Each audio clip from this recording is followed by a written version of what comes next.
بسم اللہ الرحمن الرحیم۔ السلام علیکم۔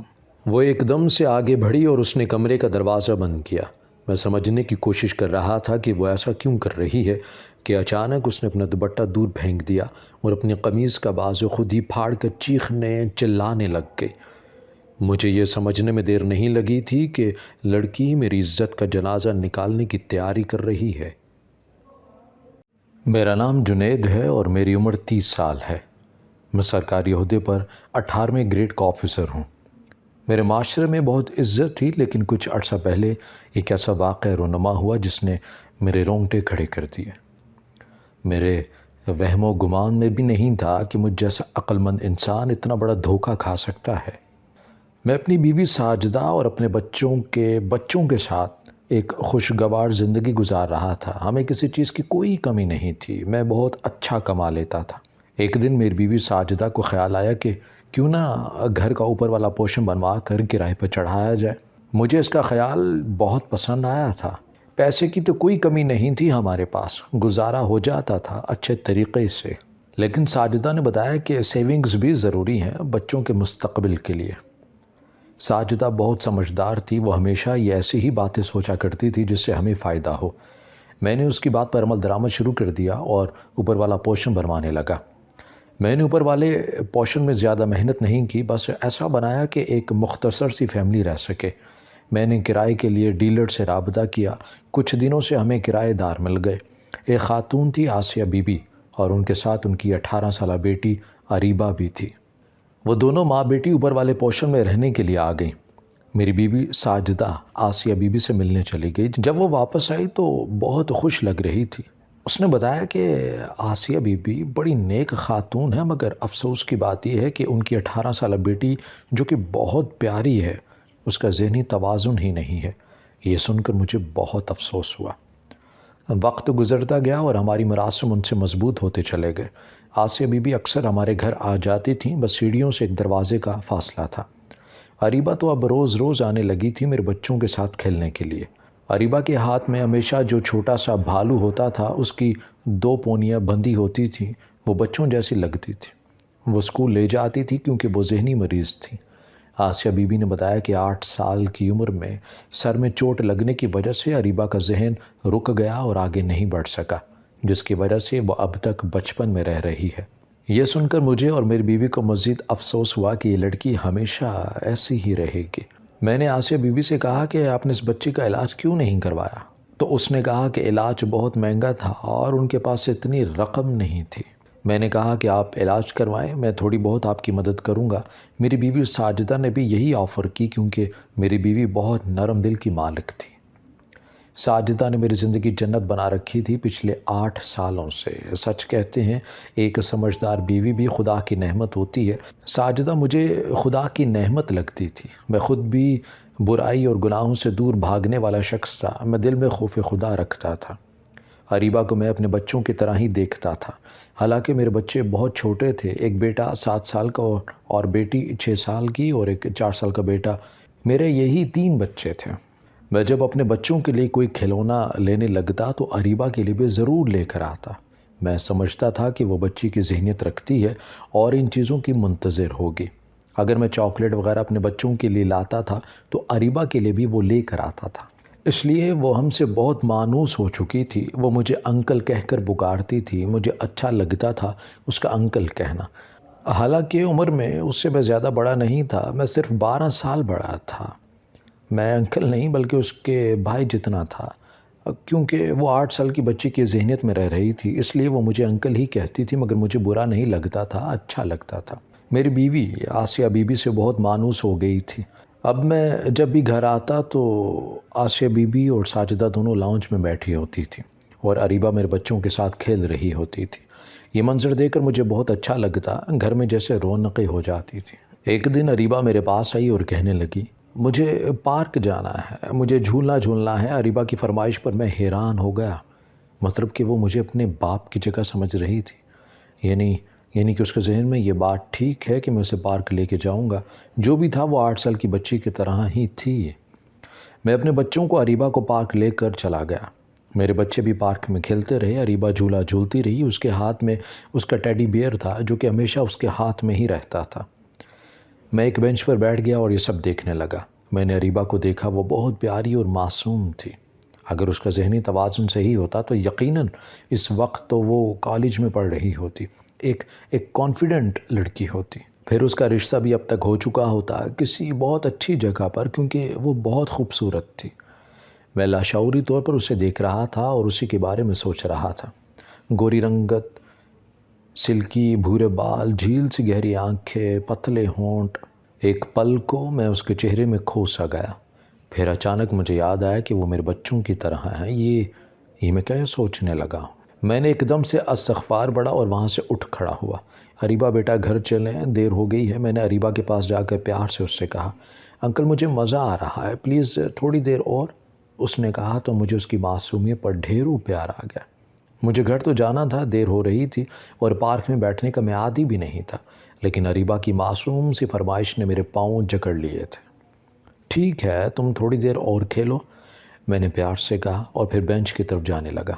انکل پلیز آپ بھی آئیں، میرے ساتھ جھولا جھولیں، اریبہ نے اپنے ساتھ والے جھولے کی طرف اشارہ کرتے ہوئے فرمائش کی۔ اس کی یہ معصوم سی ادا مجھے بہت بھائی۔ میں مسکراتا ہوا اس کے ساتھ والے جھولے میں بیٹھ گیا۔ وہ مجھے دیکھ کر بہت خوش ہوئی کہ میں نے اس کی بات مانی ہے۔ میرے دونوں بچے کھیل رہے تھے بال سے۔ چھوٹا بچہ 4 سال کا تھا، میں اسے لے کر نہیں آیا تھا۔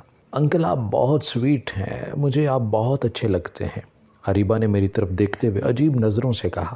ایک پل کو مجھے کچھ انہونی کا احساس ہوا، لیکن اس پر اس کی آنکھوں میں نہ جانے کیا تھا، میں اسے ایسے سمجھ نہیں پا رہا تھا۔ تھوڑی دیر وہاں رہنے کے بعد ہم سب گھر واپس آ گئے۔ میں نے دیکھا کہ آسیہ بی بی ساجدہ کے ساتھ بیٹھی ہوئی تھی۔ آسیہ بی بی کے ہاتھ میں ہر وقت تسبیح ہوتی تھی۔ میں اکثر انہیں جائے نماز پر بیٹھا ہوا پاتا تھا۔ میں نے اکثر دیکھا کہ وہ جائے نماز پر بیٹھ کر روتی رہتی۔ ایک دن میں نے ان سے ان کے رونے کی وجہ پوچھی تو وہ کہنے لگیں کہ بیٹا تم تو جانتے ہو کہ میری بیٹی کی کیا حالت ہے۔ ایک ماں کے لیے اس سے زیادہ اذیت ناک چیز کیا ہو سکتی ہے کہ اس کی جوان جہاں خوبصورت بیٹی کا ذہنی توازن صحیح نہیں ہو۔ آسیہ بی بی نے روتے ہوئے کہا، آنٹی اریبہ پاگل نہیں ہے اور نہ ہی تو وہ ذہنی مریض ہے، اس کا صرف بچپن میں دماغ رک گیا ہے۔ جو پاگل ہوتے ہیں وہ چیزیں توڑتے ہیں، انسانوں کو نقصان پہنچاتے ہیں، لیکن اریبہ میں ایسا کچھ نہیں ہے۔ وہ خود کو اتنا ہی سمجھتی ہے جتنی ایک 8 سال کی بچی۔ اس کی خواہشات، اس کی حرکتیں سب 8 سال کی بچی جیسی ہی ہیں۔ میں نے آسیہ بی بی کو دلاسا دیا، لیکن بیٹا میں اس بات سے خوفزدہ ہوں کہ اگر کسی نے اریبہ کی عزت پر ہاتھ ڈالنے کی کوشش کی، اسے بہلایا پھسلایا تو اریبہ ناداں ہے، وہ نہیں سمجھ سکے گی۔ کیا اس کے ساتھ کرنے کی کوئی کوشش کرے گا؟ کوئی بھی لڑکا، کوئی بھی شخص، کوئی بھی ہوس کا پجاری اس کی عزت کو تار تار کرنے کی کوشش کر سکتا ہے۔ میں تو بوڑھی ہوں، دوائیاں کھا کر سو جاتی ہوں، اگر کسی نے چاکلیٹ یا کھلونوں کے بہانے اس سے بہلایا پھسلایا اور اس کی عزت لوٹ لی تو میں بڑھیا کہاں جاؤں گی؟ آسیہ بی بی نے اپنے آنسو پونجھتے ہوئے کہا۔ مجھے ان کی بات صحیح لگی تھی، ان کی پریشانی بالکل ٹھیک تھی۔ ایک ماں ہونے کے ناطے وہ صحیح کہہ رہی تھی، ان کا خوف بالکل صحیح تھا۔ ان کی بات سن کر میں بھی پریشان ہو گیا، لیکن کیا کریں کہ اریبہ کی پوزیشن ایسی نہیں تھی کہ اس کی شادی کر سکتے۔ بیٹا میری زندگی کا کوئی بھروسہ نہیں ہے اور ہمارا اس دنیا میں کوئی نہیں ہے۔ میرے بعد اریبہ کہاں جائے گی، میں یہ سوچ کر پریشان ہوں۔ آسیہ بی بی نے کہا تو میں سوچ میں پڑ گیا، لیکن میں نے کوئی جواب، کوئی دلاسا نہیں دیا۔ میں نے بینک سے لون اپلائی کیا تھا جو مجھے مل گیا۔ 10 لاکھ روپے کا لون مجھے ملا تو میں پیسے گھر لے آیا۔ ساجدہ بیٹھی ہوئی تھی اور اریبہ میرے بچوں کے ساتھ کھیل رہی تھی۔ میں نے 10 لاکھ روپے کے ساجدہ کو دیے۔ ساجدہ یہ 10 لاکھ روپے ہیں، انہیں سنبھال کر رکھو، میں نے یہ پیسے ان کی طرف بڑھاتے ہوئے کہا۔ میں نے محسوس کیا کہ 10 لاکھ کا سن کر اریبہ نے چونک کر ہماری طرف دیکھا۔ یہ میرا وہم تھا یا کچھ اور، میں سمجھ نہیں پایا تھا۔ پھر اچانک ہی اریبہ وہاں سے اٹھ کر چلے گئی۔ مجھے اس کی حرکت کچھ عجیب سی لگی۔ ایک تو وہ پیسوں کا سن کر چونک گئی، حالانکہ مجھے لگ رہا تھا کہ وہ کھیلنے میں اس قدر مصروف ہے کہ اس کا دھیان ہماری طرف نہیں ہوگا۔ پھر یوں اچانک سے اس کا اٹھ کر چلے جانا مجھے کچھ عجیب لگ رہا تھا۔ خیر میں یہ بات بھول گیا۔ وقت گزرتا گیا۔ ایک دن اچانک ساجدہ کے چاچو کا انتقال ہو گیا۔ مجھے چاچو کے گھر چھوڑ آئے جنید، ساجدہ نے روتے روتے مجھ سے التجا کی۔ میں نے سویرے ہی اس کے چاچو کے گھر اس کو چھوڑ دیا تھا۔ تھوڑی دیر رکنے کے بعد میں نے اس سے کہا کہ میں گھر واپس جا رہا ہوں، تم جس وقت چاہے وہ اپنے کسی کزن کے ساتھ واپس آ جائے۔ میں بہت تھکا ہوا ہوں، آج رات آرام کروں گا، میں نے ساجدہ سے کہا تو اس نے اسبات میں سر ہلا دیا۔ میں وہاں سے چلا آیا، رات کے 8 بج رہے تھے۔ جب رات کے 11 بجے تو مجھ پر نیند کا غلبہ ہو گیا، میں سونے کی تیاری کرنے لگا۔ اوپر والے پوشن کا دروازہ میں نے بند نہیں کیا کیونکہ یہ کام ساجدہ کرتی تھی، اسے عادت تھی، مجھے عادت نہیں تھی دروازہ بند کرنے کی۔ میں اپنے کمرے میں گیا اور سونے کے لیے لیٹ گیا۔ تھوڑی دیر بعد مجھے کچھ آہٹ سنائی تھی۔ میں نے دیکھا کہ اریبہ میرے کمرے میں داخل ہوئی ہے۔ رات کے اس پہر اسے دیکھ کر میں حیران ہو گیا۔ اریبہ بیٹا، خیر تو ہے؟ تم اس وقت کوئی کام کیا؟ میں تھوڑا پریشان ہوا کہ کہیں آسیہ بی بی کی طبیعت خراب نہیں ہو گئی ہے جو اس وقت یہاں آئی ہے وہ، کیونکہ رات کے اس وقت جب ساجدہ اور بچے گھر پر نہیں ہیں تو اسے بھی آنے نہیں دے گی وہ۔ آج کچھ عجیب ہونے جا رہا تھا کیونکہ اس کے اب ہاتھ میں ٹیڈی بیئر بھی نہیں تھا۔ میں یہ سب دیکھ کر حیران ہو گیا تھا۔ آج اس کے سلکی بال اس کے شانوں پر جھول رہے تھے۔ مجھے کسی انہونی کا احساس ہوا۔ میں جو بیڈ پر لیٹا ہوا تھا اچانک کھڑا ہو گیا اور سوالیہ نظروں سے اریبہ کی طرف دیکھنے لگا۔ اس سے پہلے کہ میں کچھ کہتا اریبہ اچانک میرے قریب آئی اور مجھ سے لپٹ گئی۔ میں تو حیران ہی ہو گیا اور دیکھتا ہی رہ گیا۔ یہ سب کیا ہو رہا تھا؟ میری سمجھ سے باہر تھا۔ یہ اچانک اریبہ کو کیا ہو گیا؟ وہ مجھ سے کہنے لگی، جنید میں آپ کے عشق میں پاگل ہو گئی ہوں، پلیز آپ مجھ سے شادی کر لیں، مجھ سے ابھی اس سے وقت نکاح کر لیں، میں آپ کے بغیر نہیں رہ سکتی ہوں۔ میں نے جب پہلی بار آپ کو دیکھا تھا تو آپ کو دیکھ کر آپ پر فدا ہو گئی تھی کیونکہ آپ اتنی شاندار شخصیت کے مالک تھے۔ آہستہ آہستہ میں آپ کی محبت میں پاگل ہوتی چلی گئی۔ آپ مجھے اپنا لیں ورنہ میں اپنی جان دے دوں گی۔ اریبہ مجھ سے لپٹ کر کہہ رہی تھی اور میں حیران کھڑا تھا۔ میں نے خود سے اس کو الگ کرنا چاہا مگر وہ مجھ سے الگ ہونے کے لیے تیار نہیں تھی۔ میں خوف زدہ ہو گیا کہ یہ سب کیا ہو رہا ہے؟ کیا اریبہ ذہنی طور پر بالکل صحیح ہے؟ کیا اس نے ہم سب کو دھوکے میں رکھا؟ 18 سال کی بچی ایسی باتیں نہیں سوچ سکتی۔ آج وہ کہیں سے بھی، اپنی باڈی لینگویج سے بھی وہ 18 سال کی نہیں لگ رہی تھی۔ وہ مجھ سے لپٹی ہوئی تھی، مجھے اس کی وجہ سے گھن آنے لگی۔ میری جگہ کوئی اور ہوتا تو اتنی خوبصورت لڑکی کو خود سے لپٹا ہوا پا کر خوشی سے پاگل ہو جاتا، لیکن میں اپنے دل میں اللہ کا خوف رکھتا ہوں اور یہ خوف مجھے میرے والدین سے ملا تھا۔ میرے والدین اسلامی تھے اور انہوں نے میری بہت اچھی تربیت کی تھی۔ میں نے ایک جھٹکے سے اریبہ کو خود سے دور کیا، وہ لڑکھڑا کر دور جا گری۔ تم نے ہم سب کو دھوکے میں رکھا، اپنی نیک ماں کو دھوکہ دے رہی ہو۔ تمہارا ذہن 8 سال کی بچی والا نہیں ہے، تم تو بالکل ایک جوان لڑکی کی طرح باتیں کر رہی ہو، پیار، محبت اور عشق کی باتیں۔ کہاں سے سیکھے ہیں تم نے یہ باتیں، یہ واہیات باتیں؟ میں اس پر غصے سے بولا۔ میرا غصہ عروج پر تھا۔ مجھے کچھ نہیں پتا، مجھ سے نکاح کر لیں ورنہ میں خود کو جان سے مار دوں گی۔ اریبہ پھر سے بازد ہو گئی۔ تمہیں شرم آنی چاہیے ایسی باتیں کرتے ہوئے۔ میں حیران ہوں کہ تم اتنی گر بھی سکتی ہو۔ تمہاری ماں تمہارے لیے کتنا پریشان ہے، تم بالکل ٹھیک ٹھاک ذہن کی لڑکی ہو اور اپنی ماں کو دھوکہ دے رہی ہو، ہم سب کو دھوکہ دے رہی ہو، ہمیں تم بے وقوف بنا رہی ہو۔ میں غصے سے بولے جا رہا تھا، جنید میں آخری بار پوچھ رہی ہوں، آپ مجھ سے نکاح کریں گے یا نہیں؟ اریبہ نے وحشی آنکھیں مجھ پر جما لی تھی۔ میں لعنت بھیجتا ہوں تم پر اور تم جیسی لڑکیوں پر۔ نکاح تو دور کی بات، میں تم پر تھوکنا بھی نہیں چاہوں گا، میں نے غصے سے کہا۔ سوچ لیں پھر آپ، نتائج کے ذمہ دار خود ہوں گے۔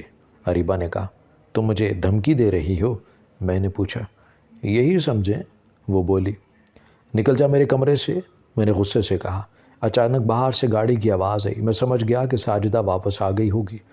گاڑی کی آواز سن کر اریبہ ایک دم سے آگے بڑھی اور اس نے کمرے کا دروازہ بند کیا۔ میں سمجھنے کی کوشش کر رہا تھا کہ وہ ایسا کیوں کر رہی ہے کہ اچانک اس نے اپنا دوپٹہ دور پھینک دیا اور اپنی قمیض کا بازو خود ہی پھاڑ کر چیخنے چلانے لگی۔ مجھے یہ سمجھنے میں دیر نہیں لگی تھی کہ لڑکی میری عزت کا جنازہ نکالنے کی تیاری کر رہی ہے۔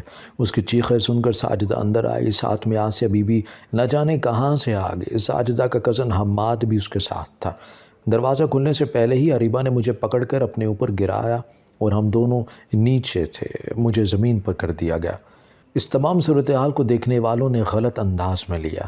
انہیں دیکھ کر اریبہ بھی چلانے لگی، بچاؤ بچاؤ، انکل مجھ سے بدتمیزی کر رہے ہیں، مجھے بچائے ماما، آنٹی۔ اریبہ روتے ہوئے کہہ رہی تھی۔ میں ایک جھٹکے سے کھڑا ہوا، اس کے اوپر سے یہ جھوٹ بول رہی ہے۔ میں نے ساجدہ اور آسیہ بی بی سے کہا، میں سوچ بھی نہیں سکتی تھی کہ آپ اتنا گر سکتے ہیں۔ ساجدہ نے میری طرف سے حیرت سے دیکھتے ہوئے کہا اور میں نفی میں سر ہلانے لگا۔ ساجدہ میرا یقین کرو، یہ لڑکی دھوکے باز ہے، ڈرامے باز ہے، یہ ذہنی مریض نہیں ہے، یہ بالکل ٹھیک ہے، یہ جھوٹ بول رہی ہے۔ میں نے ساجدہ سے کہا مگر اس کی آنکھوں سے مجھے معلوم ہو رہا تھا کہ وہ میرا یقین بالکل بھی نہیں کر رہی۔ میری معصوم سے فرشتہ جیسی بچی پر اتنا گھٹیا الزام لگاتے ہوئے تمہیں شرم نہیں آتی؟ میری معصوم سی بچی کی خوبصورتی دیکھ کر تمہاری نیت خراب ہو گئی۔ تم بہلا پھسلا کر آدھی رات کو اسے اپنے کمرے میں لے آئے ہو جب میں سو رہی تھی۔ میں اچانک جاگی تو دیکھا کہ اریبہ میرے پہلو میں نہیں ہے۔ میں پریشان ہوئی کہ میری معصوم سی بچی کہاں گئی۔ اس کو ڈھونڈتی ہوئی میں نیچے آ رہی تھی کہ اس کی چیخ نے مجھے اپنی جانب متوجہ کیا۔ آسیہ بی بی غصے سے کہتی جا رہی تھی، آنٹی آپ میرا یقین کریں، آپ کی بیٹی بالکل صحیح ہے، ذہنی طور پر یہ آپ کو دھوکہ دے رہی ہے۔ میں نے اسے کچھ نہیں کہا بلکہ یہ خود میرے پاس آئی اور مجھ سے کہنے لگی کہ یہ مجھ سے محبت کرتی ہے اور میں اس سے نکاح کر لوں، اور جب میں نے نکاح کرنے سے انکار کیا تو اس نے یہ عزت لوٹنے والا ڈرامہ رچایا۔ میں پریشانی سے اپنی بات کا یقین دلانے کی پوری کوشش کر رہا تھا آسیہ بی بی اور ساجدہ کو، مگر میں ان دونوں کی آنکھوں میں بے یقینی دیکھ چکا تھا۔ اتنے سالوں کے ساتھ اتنے سالوں کا یقین ایک دم ختم ہو گیا تھا، لیکن اس کا قصور نہیں تھا کیونکہ اریبہ بہت زبردست اداکاری کر رہی تھی۔ وہ اس کی جگہ کوئی بھی ہوتا تو یہی سمجھتا کہ میں غلط ہوں اور اریبہ صحیح ہے۔ میں گھر چھوڑ کر جا رہی ہوں، چلو حماد۔ ساجدہ بدحواسی سے اپنے کزن حماد کے ساتھ واپس چلے گی اور میں حیران رہ گیا۔ اب یہ بات جنگل کی آگ کی طرح پھیل جائے گی ساجدہ کے میکے میں اور ہر جگہ۔ برسوں سے کمائی گئی میری عزت ایک پل میں مٹی میں ملنے والی تھی۔ میں پولیس کو فون کروں گی تو میری بیٹی کے ساتھ ریپ کرنے کی کوشش کی گئی ہے، تمہیں جیل ہو جائے گی۔ میں بھی پولیس کو فون کرتی ہوں۔ آسیہ بی بی نے جیسے مجھے دھمکی دی تو میں حیران ہو گیا اس دھمکی پر۔ آنٹی میرا یقین کیجئے، میرا کوئی قصور نہیں ہے، پولیس کو فون کریں گی تو میں بے موت مارا جاؤں گا، میں نے آسیہ بی بی سے کہا۔ یہی تو ہم کہہ رہے ہیں جنید، ہم پولیس کو فون کریں گے اور تم پر ریپ کا الزام لگ جائے گا، سوشل میڈیا میں خبروں میں ہر جگہ تمہارا نام چلا جائے گا، تم پر لعنت ملامت کی جائے گی، تمہاری نوکری بھی ختم ہو جائے گی، تمہاری عزت بھی ختم ہو جائے گی اور تمہارا گھر بھی تباہ ہو جائے گا۔ تم نے دیکھ لیا کہ آج تمہاری اپنی بیوی ساجدہ نے تمہارے پر یقین نہیں کیا تو دنیا کیسے یقین کرے گی تمہارا؟ اس لیے بہتر ہے کہ 10 لاکھ روپے کی جو رقم تم نے بینک سے لون لی ہے وہ ہمیں دے دو، ہم چپ چاپ یہاں سے چلے جاتے ہیں۔ ہمارے جانے کے بعد ساجدہ کو تم بتا دینا کہ ہم پیسے لے کر فرار ہو گئے ہیں، اس طرح وہ بھی مان جائے گی، اور اگر تم نے ہماری بات نہیں مانی تو سب ختم ہو جائے گا۔ میں سر پکڑ کر بیٹھ گیا، یعنی آسیہ بی بی اور اریبہ دونوں ملی ہوئی تھی۔ یہ ان دونوں ماں بیٹی کی چال تھی مجھ سے رقم نکلوانے کے لیے۔ میں سمجھ گیا کہ یہ سب انہوں نے صرف میرے ساتھ نہیں کیا، جہاں جہاں سے یہ ہوتے ہوئے آئے ہیں ہر جگہ انہوں نے ایسا ہی ڈرامہ رچایا ہے۔ میں سمجھ گیا کہ ان کا گروہ ہے جو لوگوں کو لوٹتا ہے۔ اب اپنی عزت بچانے کا میرے پاس اس کے علاوہ کوئی اور راستہ نہیں تھا۔ اپنی عزت کے سامنے مجھے 10 لاکھ روپے کچھ بھی نہیں لگ رہے تھے۔ مجھے ان کا افسوس نہیں تھا۔ افسوس تو اس بات کا ہے کہ ساجدہ نے میرا یقین نہیں کیا اور میں ماں بیٹی کے ہاتھوں بے وقوف بن گیا۔ وہ دونوں پیسے لے کر فرار ہو گئی۔ میں پریشان ہو کر لاؤنج میں بیٹھ گیا اور ٹی وی چلائے۔ نیوز چینل میں خبر چل رہی تھی، 2 ماں بیٹی کو کچھ لوگوں نے گولی مار کر ہلاک کر دیا اور ان کے ہاتھ سے 10 لاکھ کی رقم چھین کر فرار ہو گئے۔ میں نے تصویر دیکھی، وہ آسیہ بی بی اور اریبہ کی تھی۔ میں حیران رہ گیا کہ قدرت نے اتنی جلدی میرا بدلہ ان سے لے لیا۔ دھوکہ تو بہت سے لوگوں کو انہوں نے دیا ہوگا، مگر شاید یہ میری شرافت اور نیکی تھی جو میرے کام آ گئی، اور خدا نے اتنی جلدی میرا بدلہ لے لیا۔ ان کے پیچھے شاید کچھ اور لوگ لگے ہوئے تھے جنہوں نے انہیں گولی مار کر پیسے لے لیے۔ یہ وہی لوگ ہوں گے جن کے ساتھ فرار ہونے کا پلان ماں بیٹی نے بنایا تھا۔ ان کے اپنے ہی ساتھیوں نے گولی مار دی اور دھوکہ دے دیا اور 10 لاکھ لے کر فرار ہو گئے۔ خیر میں نے ساجدہ کو حقیقت بتا دی۔ 10 لاکھ کا سن کر اور خبروں کا دیکھ کر اسے یقین آ گیا کہ وہ لوگ دھوکے باز تھے۔ اب سب کچھ ٹھیک ہو چکا ہے، لیکن میں یہ سوچ رہا ہوں کہ وہ دونوں تو اب اس دنیا میں نہیں رہے، تو کیا میں ان دونوں کو معاف کر دوں؟ ہماری ویڈیو اگر آپ کو پسند آئی ہے تو ضرور لائک کیجیے، اپنی رائے دینا چاہیں تو کمنٹس کیجیے، اچھی لگے تو شیئر کیجیے۔ اس کے ساتھ ساتھ اگر آپ نے ہمارا چینل سبسکرائب نہیں کیا تو ضرور کیجیے اور بیل آئیکن پر لازمی کلک کیجیے تاکہ ہماری ہر آنے والی ویڈیو آپ تک بر وقت پہنچ سکے۔